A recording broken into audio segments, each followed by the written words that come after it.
Quirón Podcast. Ven, hablemos de historia. Bienvenidos y bienvenidas al episodio 2, capítulo 4, en donde nos acompañará la profesora Ruth López Oseira, profesora asociada al Departamento de Historia de la Universidad Nacional de Colombia, sede Medellín, licenciada en Historia de la Universidad Complutense de Madrid y doctora en Historia Latinoamericana de la Universidad Pablo de Olavide de Sevilla. Cuenta con diferentes trabajos como Mujeres, Cuestión Social y Subsidio Familiar en Colombia, Mujeres Universitarias, Profesionales y Científicas, Historia con enfoque de género, Historia de América Latina y Teoría feminista y de género. En el episodio de hoy estaremos presentes quien les habla, su amigo Gómez Pineda y Michael Day Correa Engañón. Buenos días, profe, muchas gracias por aceptarnos la invitación. Estamos muy felices de tenerla aquí. Bueno, pues yo también estoy muy feliz y les agradezco mucho que me hayan invitado para estar en el podcast de la revista Quirón, que va a servir para presentar precisamente este número dedicado a temas de género. En las últimas semanas realizaste una conferencia o una presentación sobre el proyecto del Laboratorio de Fuentes Históricas Vamos Mujer. Un poco el objetivo de este proyecto, señalaba usted en esta conferencia, es mitigar la ausencia de fuentes en los archivos oficiales con el enfoque de género. ¿Por qué son escasas estas fuentes con enfoque de género? Bueno, permíteme que primero haga como un poco de propaganda, vamos a llamarlo así, del trabajo que hicimos en el Laboratorio de Fuentes Históricas. Para quien nos esté escuchando y no sepa lo que es el Laboratorio de Fuentes Históricas, es una dependencia de la Facultad de Ciencias Humanas y Económicas que se encuentra aquí en la Universidad Nacional de Colombia, sede Medellín, en el campus El Volador. Estamos en el bloque 19.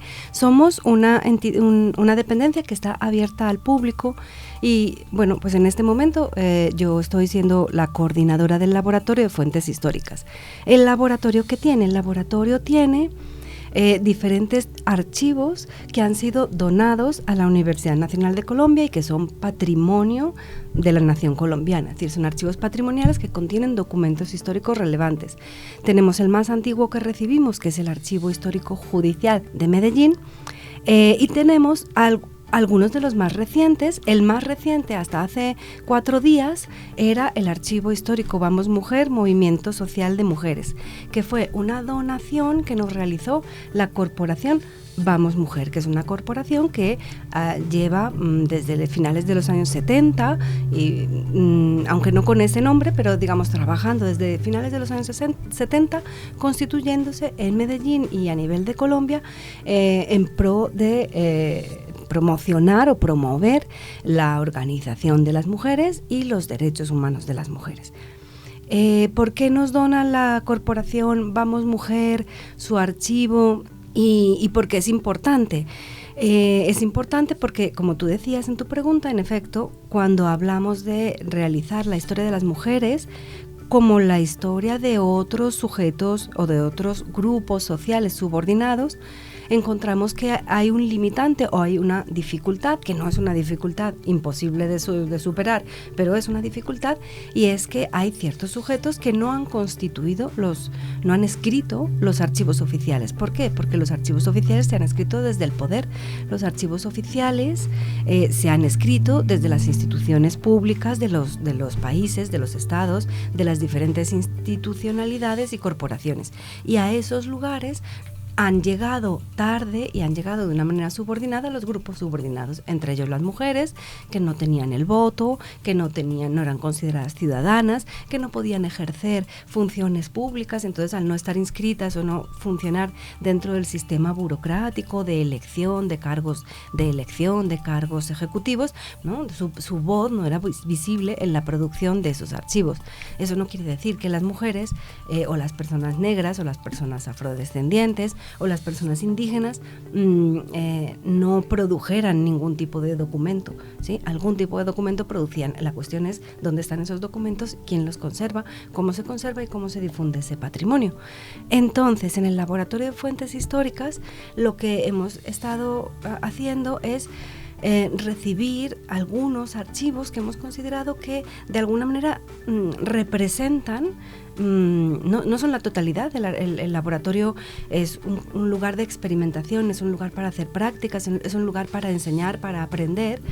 Y no pretende, pues ni tenemos la capacidad de conservar todo, digamos, el acervo patrimonial que corresponda a cualquier grupo, ya sean las mujeres, las personas LGBTIQ+, o cualquier otro grupo. No podemos adquirir todos los archivos. Nuestra idea es, digamos, tener algún archivo que de alguna manera tenga un gran valor y que de alguna manera represente aquello que ha sido marginado de otros archivos que son más oficiales, que los historiadoras y historiadores normalmente consultamos. Profe, ¿nos puedes contar un poco cómo está conformado este archivo de Vamos Mujer? Sí, les cuento. Bueno, también les decía que es que hasta hace 4 días era el último, pero ya es el penúltimo, porque hemos recibido también el archivo de la Cooperativa de Periodistas y Comunicadores Sociales de Antioquia, Coopercolt, que es un archivo audiovisual de periodistas, de una cooperativa de periodistas, que es un patrimonio muy importante y que también, pues obvio, vuelvo a hacer propaganda, invito a todas las personas que estén interesadas en distintos tipos de fuentes históricas, que consulten la página web del laboratorio, y ahí tienen, digamos, como más información de todos nuestros fondos y demás, ¿vale?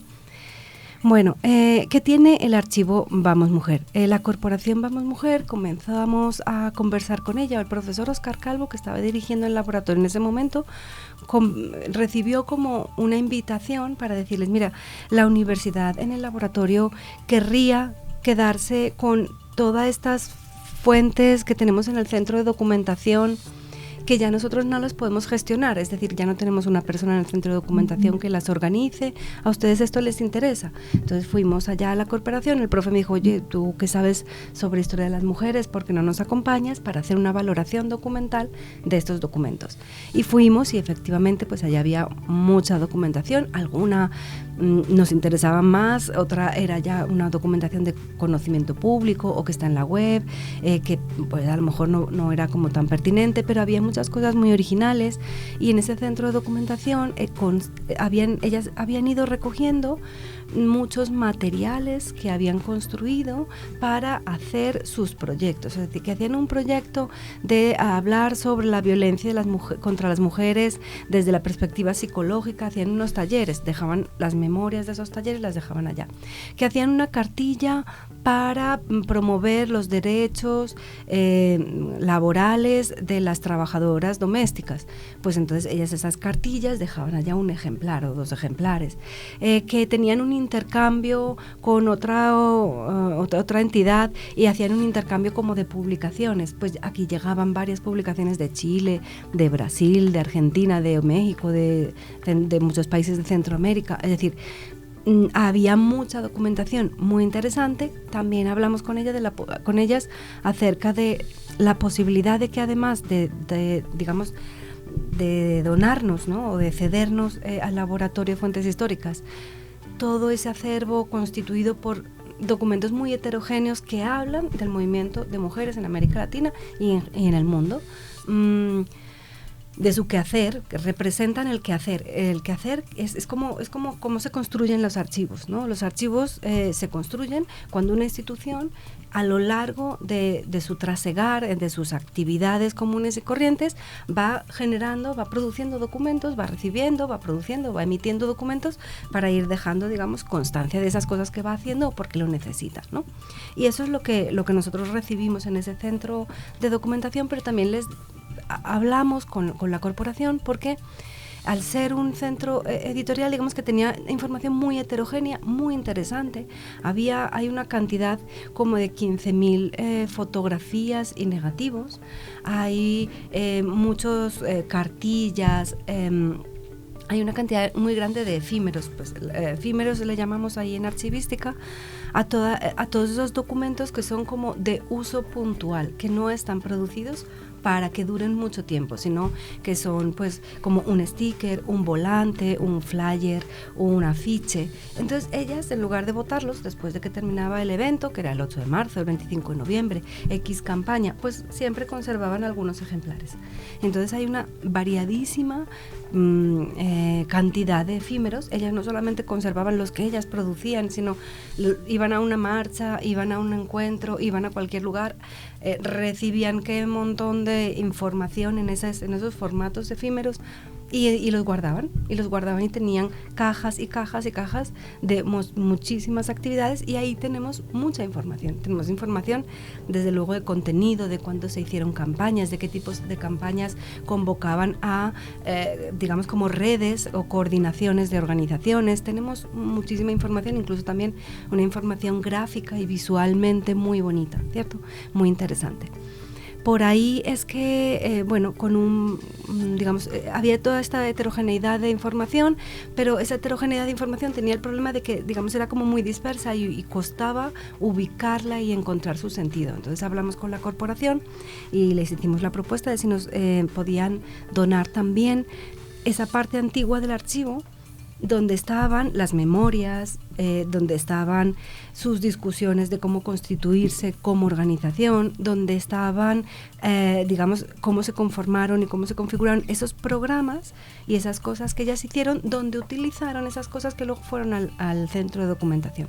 Pero digamos, eso era el archivo administrativo más antiguo o el archivo histórico de ellas, ¿no? Entonces ellas decidieron, en una decisión pues también muy generosa y muy importante para la institución, desprenderse de ese archivo histórico de la institución. Pensemos que es una institución que funciona, que está activa todavía, ¿sí? O sea, que está activa todavía, el todavía sobra, pero digamos, es una institución que está activa y que realiza actividades y que tiene proyección de continuar existiendo. Entonces, que una institución se desprenda de su archivo histórico para donarlo a la universidad junto con el centro de documentación, pues para nosotros fue muy importante. Y entonces ahí nos dimos pues como la tarea de cumplir ese compromiso que adquirimos con la corporación, con las mujeres, de dar a conocer esa historia del movimiento feminista, del movimiento de mujeres en Medellín, en Colombia, a través de organizar muy bien ese archivo y hacer que ese archivo se pueda ver y pueda ser visto y pueda ser reconocido. Entonces nos pusimos pues como en esa tarea de organizarlo. Contratamos pues primero una persona que primero pues trabajó como estudiante auxiliar en la organización del archivo. Ha habido varias estudiantes auxiliares que han cooperado y que han hecho sus trabajos, algunos de sus trabajos académicos en la organización del archivo, entre ellas pues también personas que están en Quirón y a las que les agradecemos mucho porque nos ayudan a cumplir ese compromiso de hacer de ese archivo no solamente un repositorio de papel que está guardado en un lugar, sino algo que habla con la sociedad. Profe, un estudiante de la universidad cualquiera que quiera acceder a la información del archivo, ¿cómo puede comunicarse, ¿verdad? Le escribe un correo al Laboratorio de Fuentes Históricas y reserva un espacio, ¿sí? Consulta, nuestra sugerencia, ¿cuál es? Consulten la página web. En la página web del Laboratorio de Fuentes Históricas aparecen los archivos y los fondos que tenemos. Ustedes le hacen clic en el que desean consultar, en este caso, por ejemplo, en el archivo de Vamos Mujer, ¿no? El archivo histórico Vamos Mujer, Movimiento Social de Mujeres, así se llama. Y ahí aparece, van a una página donde hay una presentación, está la guía general de ese archivo y hay una base de datos donde están todos los documentos. Entonces uno ya toma los códigos y con esos códigos ya se buscan los documentos. Entonces uno, cuando ya tiene más o menos una idea de qué quiere consultar, entonces hace una lista con sus códigos y envía un correo al laboratorio y dice, bueno, yo necesito consultar estos documentos y voy a ir tal día. Y para tal día pues se les reserva, se le da una respuesta, queda reservado para tu consulta para este día y se le van, digamos, se le van ofreciendo los documentos que ha pedido, obviamente, pues lo que es razonable en la consulta, no todo se puede consultar el mismo día, ¿cierto? Pero sí, porque sería, si pides, no, quiero consultarlo todo, sería imposible, no se puede. Quiere decir, la gente tiene búsquedas, ¿cierto? Las búsquedas van pues por palabras clave, por títulos, por asuntos, qué sé. Eso es, la consulta no solamente está abierta a profes, a estudiantes de la Universidad Nacional, sino a cualquier persona, estudiantes de otras universidades y a cualquier persona de la ciudad, del país. Con un proyecto que nos ganamos en la convocatoria de 2022 de una entidad que se llama Iberarchivos, eso nos dio la posibilidad de contratar a un auxiliar, de contratar a la gestora del fondo de este archivo, avanzar mucho más en la descripción para que las personas puedan tener una base de datos mucho mejor descrita y puedan saber qué tipo de información hay allá, y digitalizar una parte, y con una partecita de esos documentos que se han digitalizado, que ya se pueden consultar en el enlace que hay en esa base de datos. Es decir, tú ves todo digamos, tú entras a consultar la base de datos y aparece pues una sábana muy grande de Excel donde está toda la información, y al final hay una última columna donde hay un enlace. Si el documento está digitalizado, tú le das a un enlace y te descargas un PDF con marca de agua de la universidad, donde ya no tienes que ir al laboratorio presencialmente, lo puedes consultar de manera virtual. La idea no podemos, ni tampoco es nuestra intención, digitalizar todos los fondos y todos los documentos que están en el laboratorio, pero sí hacer como unas muestras digitales para que algunos documentos más significativos se hace una curaduría y dicen, bueno, pues vamos a digitalizar esto para facilitar que las personas que apenas están empezando o que tienen curiosidad, pues puedan acceder a algunas variedades de estos documentos, ¿sí? Entonces eso ya está disponible.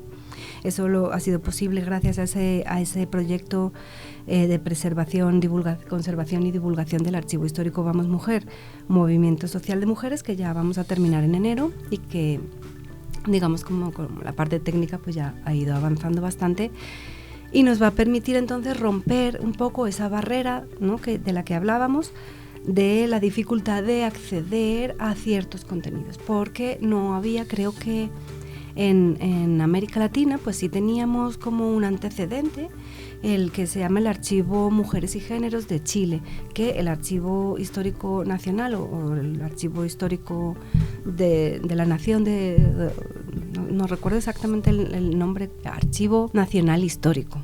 Archivo Nacional Histórico. El Archivo Nacional Histórico de Chile tuvo un proyecto que consistió precisamente en eso, en recibir los archivos de distintas organizaciones, la Organización de Empleadas Domésticas, la Organización de las Mujeres Sufragistas, las anarquistas, un grupo LGBT muy conocido pues, a nivel latinoamericano.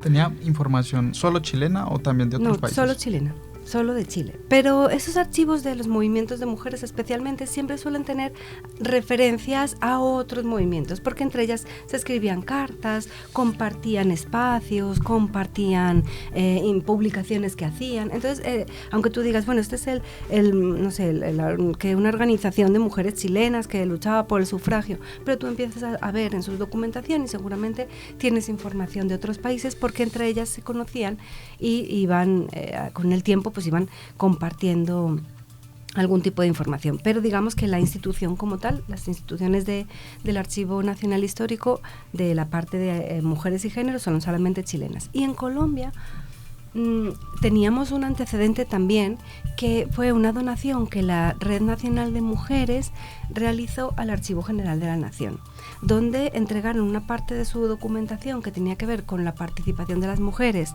en la Asamblea Nacional Constituyente de la Constitución del 91, y un archivo personal de una mujer que fue, no recuerdo el nombre en este momento, pero que fue diputada, o sea, congresista. Muy interesante pues eso que nos contás, y queríamos, como en la misma línea que veníamos hablando al inicio, y como tú has investigado mayormente temas pues de mujeres y de género, queríamos preguntarte cómo fue pues ese proceso hace ya algunos años de rastrear a las mujeres en las fuentes, pues como qué tan complicada era la investigación cuando no habían, por ejemplo, archivos tan sectorizados que fueran específicos de mujeres, sí, y así.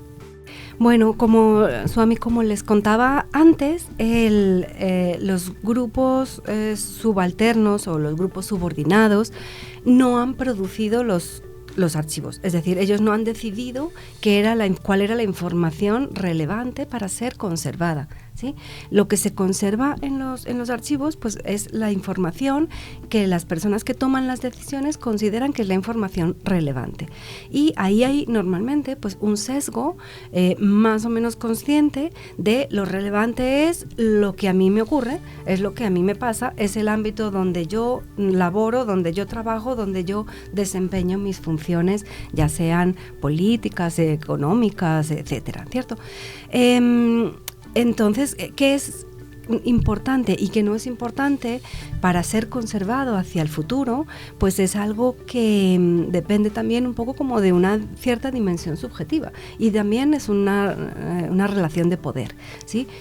Quienes tienen la capacidad y la posibilidad de tomar las decisiones, porque ocupan espacios de poder para hacer esa toma de decisiones, son quienes deciden qué cosas se conservan y qué cosas vale la pena ser observadas en los archivos. Obviamente hay un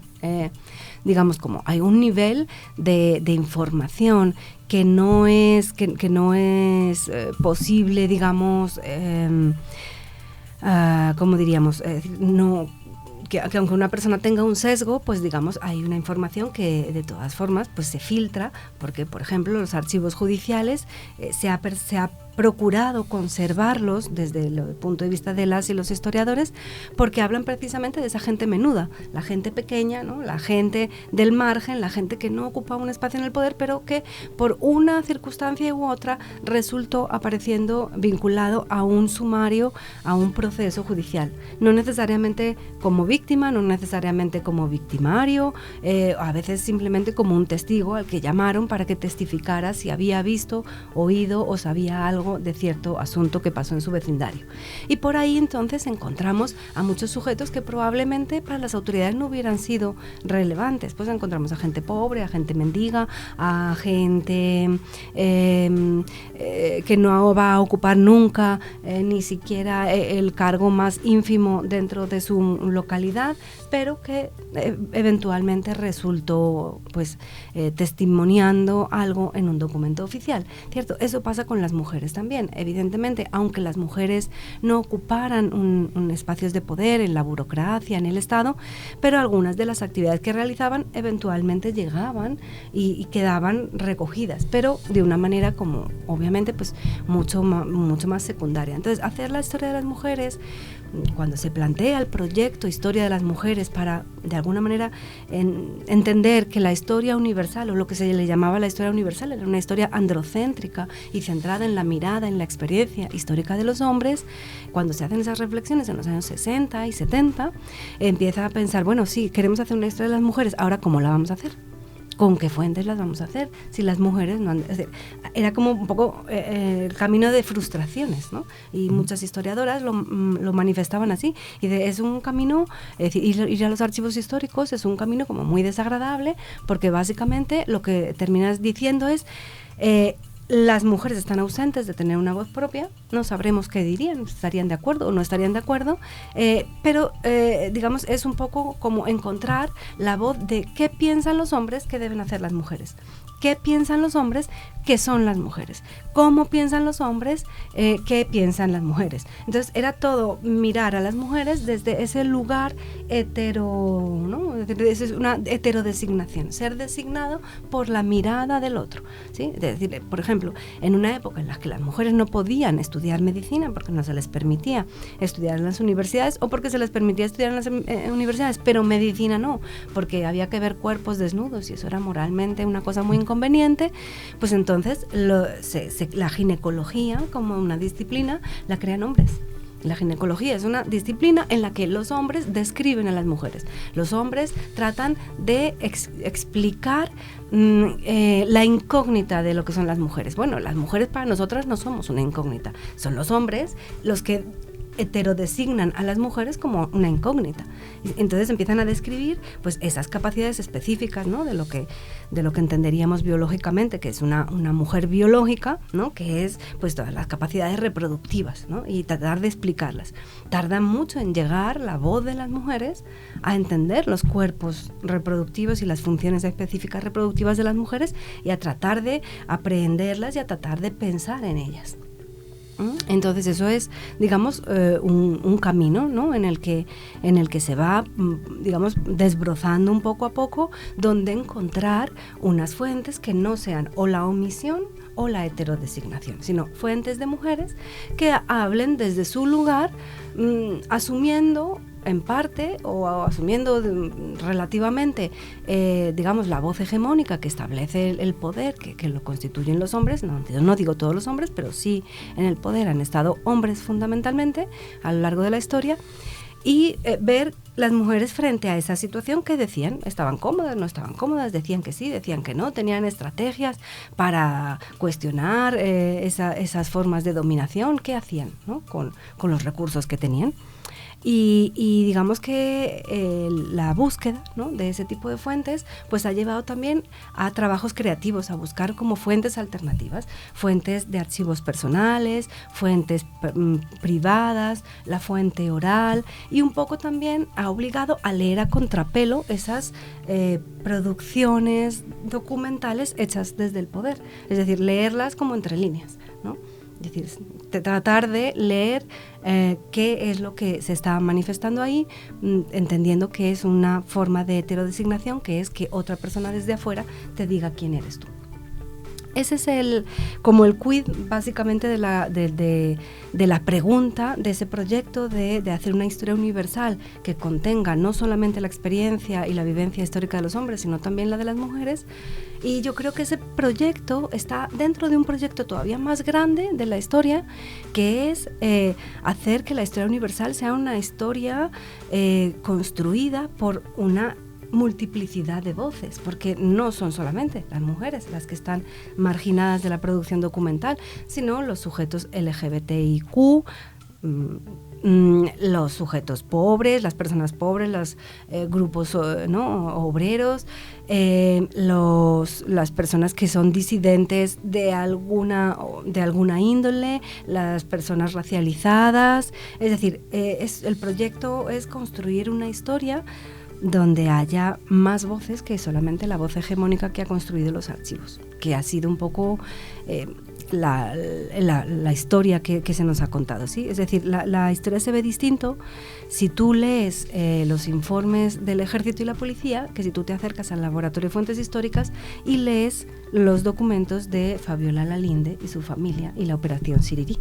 ¿Sí? Son dos perspectivas sobre los mismos hechos y no pueden ser, digamos, más opuestas, ¿cierto? Y eso es lo que planteamos, es decir, las perspectivas, las vivencias y las experiencias son diferentes, y la historia se tiene que construir con la mayor cantidad de voces posibles, ¿cierto?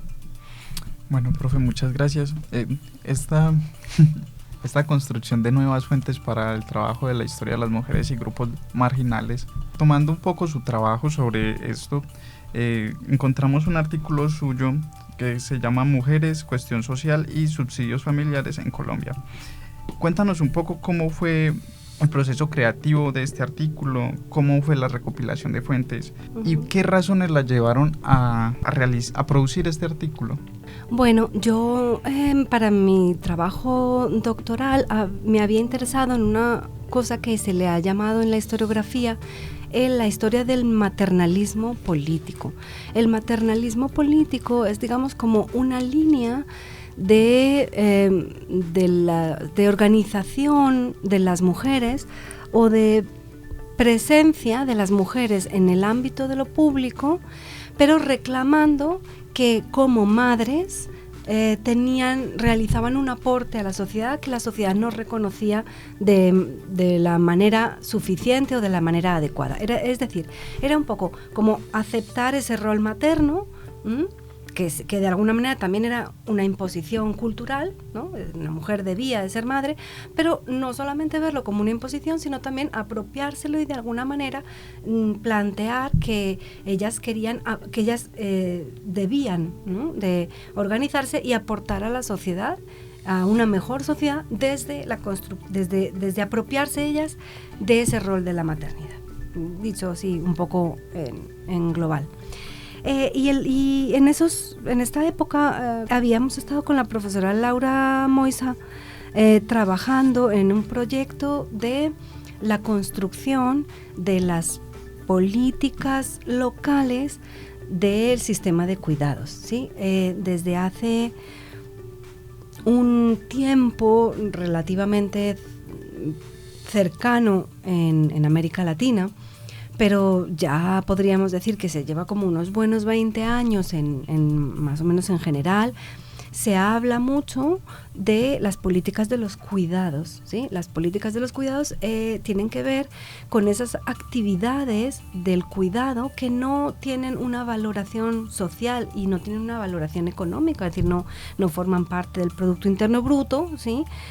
Pero son actividades que, si se valoraran económicamente, tendrían una presencia importante en la producción de la riqueza, pero de la riqueza económica, pero también en la producción, digamos, de la sociedad como tal. Y tienen que ver con esas actividades que sirven para lo que se llama la reproducción social. Y yo en mi tesis, digamos, un poco había trabajado ese área. Y yo había visto,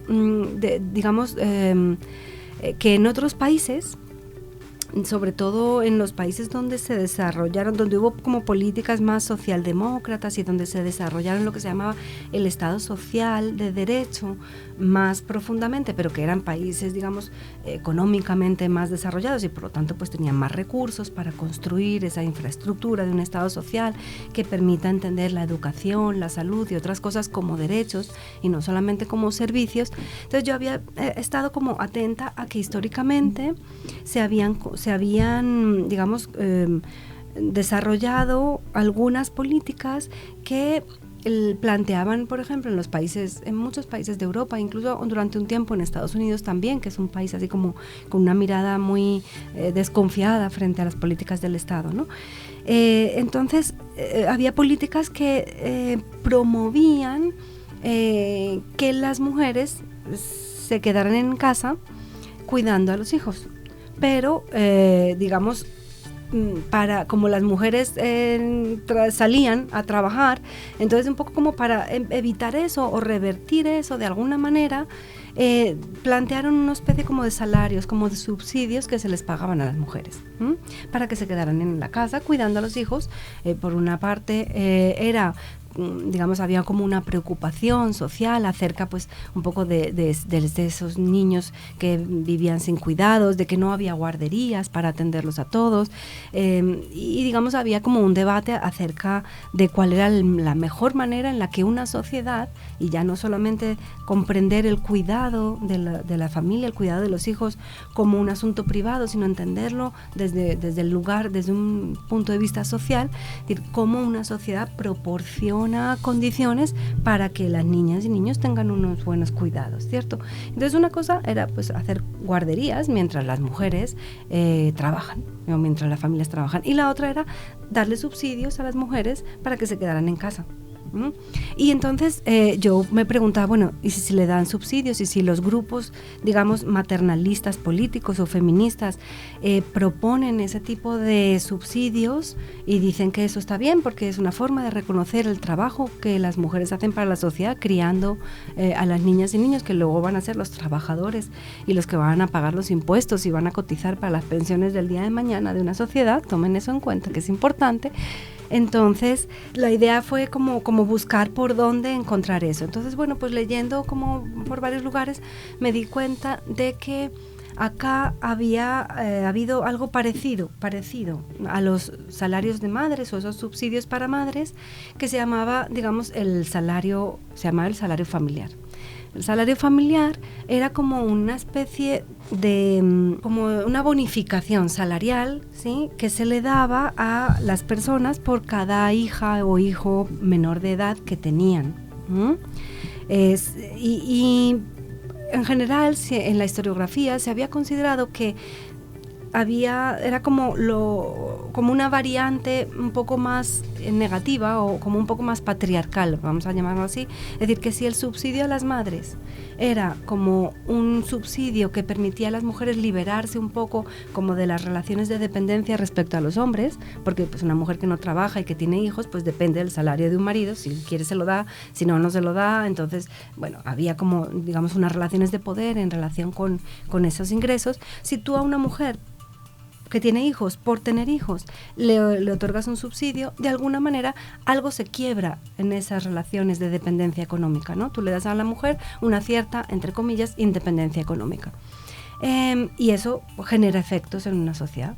Las cosas se mueven, las relaciones de dependencia, las relaciones de poder se modifican un poco. El salario familiar siempre en la historiografía europea pues se había leído como una variante de ese subsidio o como algo que al ser otorgado al trabajador y no a la mujer que se queda en la casa, pues entonces, como la mayor parte de los trabajadores que obtenían ese subsidio eran hombres, era un refuerzo, en lugar de ser como contribuir a liberar a las mujeres, ¿no? O dándoles a ellas unos recursos, pues de alguna manera simplemente era como darle un subsidio extra al trabajador, y como la mayor parte de los trabajadores eran hombres, pues entonces contribuía a reforzar ese rol patriarcal. Pero pasa, resulta y acontece que en Colombia y en algunos otros países, ese salario familiar o ese subsidio familiar, las trabajadoras sociales que lo gestionaban, pues decían, no, pero no le demos el subsidio familiar al señor porque el señor se lo bebe, se va de farra, y entonces la señora y los hijos se quedan igual que estaban, no hemos hecho nada. Se supone que este subsidio es como un extra, un plus que se le da sobre el salario para atender a las necesidades de la familia, pero pues no está siendo así. Nosotros vamos a las casas, hacemos las visitas domiciliarias a las familias de los trabajadores, y las señoras no saben que al señor se le ha otorgado ese subsidio y el señor no le compra ni la ropa a los niños, ni los útiles escolares, ni paga la matrícula, ni la comida, y la señora vive pues igual ahí como mendigándole al marido pues que le compre pues para el diario, ¿cierto? Y entonces esas trabajadoras sociales en contacto, en entrevistas, terminan por comprender que sería mejor darles ese subsidio directamente a las mujeres. Y entonces eso es lo interesante, pues para mí eso me pareció re interesante. Y entonces, ¿qué me tocó hacer? Pues me tocó ir a Confama y a las cajas de compensación familiar, pero principalmente a Confama, y ahí encontré también algunos informes de las trabajadoras sociales de la Escuela de Servicio Social, y con lo que me ofrecieron, pues traté de armar ese artículo. Es decir, yo tenía como unas fuentes ahí sin usar. Obviamente, por ejemplo, mi dificultad fue, a mí me hubiera gustado que en las cajas de compensación familiar me dejaran escarbar más en sus archivos. Porque creo que hay mucha más información que permitiría darle mucho más contexto a eso. Y es un asunto que tiene que ver con por ejemplo, los departamentos de trabajo social o de servicio social. A mí me gustaría ver, por ejemplo, los informes de esas trabajadoras sociales de sus visitas domiciliarias, porque ellas hacían todos sus informes por escritos. Eso sería una fuente muy interesante, pero hasta ahora no he tenido suerte con esa gestión. Tengo que seguir insistiendo. Yo soy insistente. Y por otro lado, por ejemplo, otra fuente que existía es que la Escuela de Servicio Social que se creó en Medellín era una escuela privada. Esa escuela se vinculó a la Universidad Pontificia Bolivariana cuando empezó la universidad. Pero ese archivo que ellas tenían, yo lo pude consultar, pero yo sé que ese archivo se donó y se lo llevaron a Bogotá. Pero yo no sé dónde, ese archivo no sé dónde terminó. Y yo, cuando fui a consultar las fuentes de las tesis de grado que habían producido esas trabajadoras sociales sobre este asunto en particular de, digamos, el servicio social en las empresas y en las cajas de compensación familiar, pues encontré las tesis que hicieron algunas de ellas, pero eran unas tesis que estaban en unos anaqueles, ya casi en un garaje, donde los iban a votar. Entonces yo les mandé una carta diciendo, vean, no voten esto es patrimonial, esto es muy importante, porque pero yo no sé, esas tesis, hoy es el día, yo no he podido volver, a mí me gustaría volver a saber si esas tesis que a mí me dejaron en parte fotocopiarlas y en parte les tomé notas, pues no sé si esas tesis existen. Esas tesis sería para digitalizarlas, ¿sí? Y ponerles un monumento prácticamente, porque eran la sociología de Medellín cuando todavía no existía la primera carrera de sociología. Es decir, era la sociología de Medellín de los años 50. Está ahí, en la Escuela de Servicio Social, pero yo no sé si esas tesis las han conservado, las han regalado, no sé qué ha pasado con esas fuentes. Entonces, esa es la preocupación sobre... Pues para mí esa es una inquietud muy grande de que están pero no están pero uno no sabe si va a volver y van a seguir ahí, porque no las visualizamos en su valor real. Eso es como mi preocupación. Y por eso valoro tanto pues el poder tener el Archivo Histórico de Vamos Mujer, que al menos es como un pedacito, ¿no? Una pequeña ventanita al movimiento de mujeres, pero es mucho lo que creo que ocurre muy frecuentemente con las fuentes de la historia de las mujeres, es que no se valoran, no se conservan, no se protegen y terminan a veces lamentablemente perdiéndose. Muy importante el tema de seguir incentivando la consulta de las fuentes, pero también la conservación de las mismas, pues que, por ejemplo, este tipo de material no se pierda, porque sí es muy valioso para tener una investigación más amplia y tener más perspectivas. Bueno, ya para ir cerrando, queríamos agradecerle a la profesora por asistir hoy, una de las pioneras en este tema ahora en la historia, entonces muchas gracias por venir hoy, profe. Ya nuevamente queríamos agradecerle a la Universidad Nacional de Colombia, sede de Medellín, a la Facultad de Ciencias Humanas y Económicas y a Radio UNAL por el espacio para poder grabar este podcast. Bueno, muchas gracias a ustedes por la invitación.